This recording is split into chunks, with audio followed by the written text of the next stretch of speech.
Alright, we're back with part 3 and the final part of this transmission repair on this Razor. As you can see, I decided with the extra money from doing this job myself, I decided to go ahead and upgrade the seats. I put some bench seats in so the whole family can fit, so that was a good upgrade for us.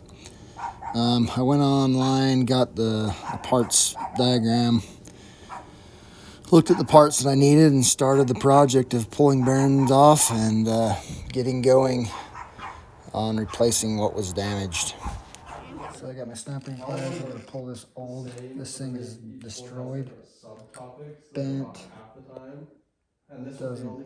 It's all chewed up, so I'm going to replace that with some new ones. This gear right here, there's a washer right here. So again, so it goes like this. Look at from this. So this flips upside down. So like this. So bearing first. That up. The smaller one's up. Out like this. Snap ring. Washer. That washer's messed up, so I'm gonna get a new washer. You see that it's got heat. So that's a new washer for that. I'm gonna pull this gear off the shaft. I don't know what color. Okay. So I'm gonna replace this bearing anyway, so I'm gonna put this back on.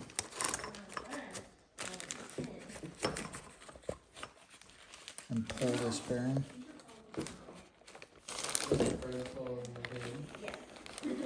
Okay, I'll leave it right there. So right now I'm gonna go to this shaft. Go to this shaft and pull this bearing, so I'm gonna replace it too. And then I can pull this shaft off. Ooh, that'll be fun to get that one. But we're gonna replace all these bearings, so I'm gonna pull this one off. So I'm gonna use this bearing puller. There was one in my class, short-haired boy. I might have spilled some chicken on the restaurant. Let's make sure it's pulling the outside race. That's pretty good there. Slip this on. Okay, so I pulled this bearing off, slid this gear off. This bearing goes inside that gear like this. Okay, and then back on like that. I'm a little bit concerned about the... So I bought a new gear for this. Right, it's right here. Just because I thought there was some wear here. It doesn't look too bad. Now that I have it out, you can see the difference. There's some wear, and I also got another one of these because of the wear on the edges of this right here. So anyway, so that goes right. It goes like this. So, and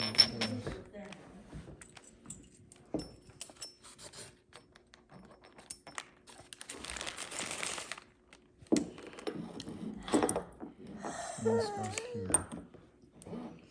So now I can get this loose, this sprocket loose. This is your input shaft.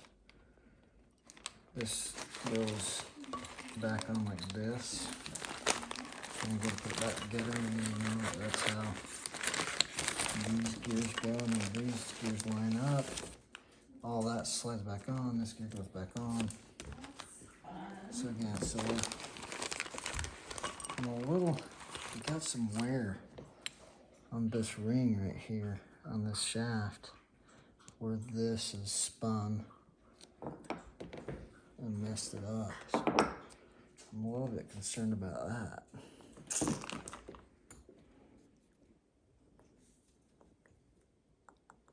Just hope that the groove is okay. It's not widened. But I think I'll just take a little bit of sandpaper or something and just clean that up a little bit. Okay, there you go, Elton. All right, good. Just gonna pull this bearing off the other end of the shaft. This is the high gear on this end.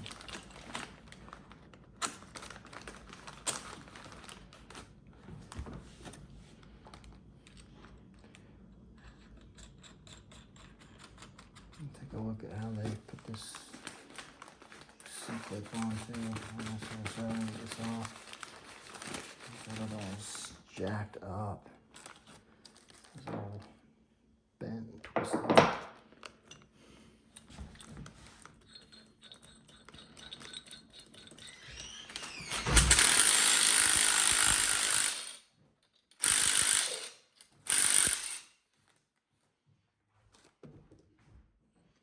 Okay, so I got this bearing off. Once I get a look at this other side real fast.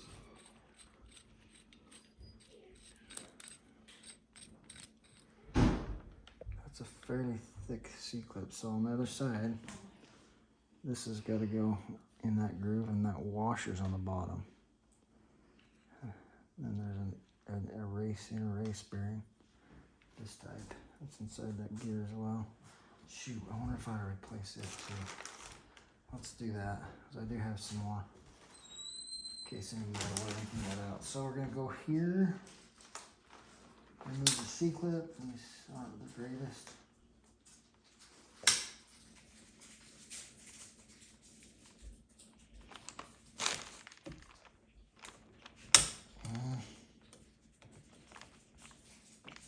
Okay, there's our clip. That looks like it's in good shape. Here's our gear. There's another clip there. This washer goes there, and then we're gonna replace this just because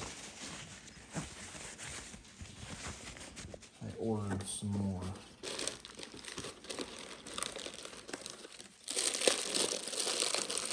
Right there.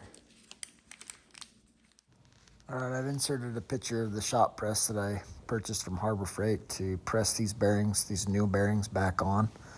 It actually worked really well. I have seen some videos where they've used a soft mallet to tap these bearings back on, but I felt like it would be better to just have them pressed back on. And so anyway, this is what I got to get the job done.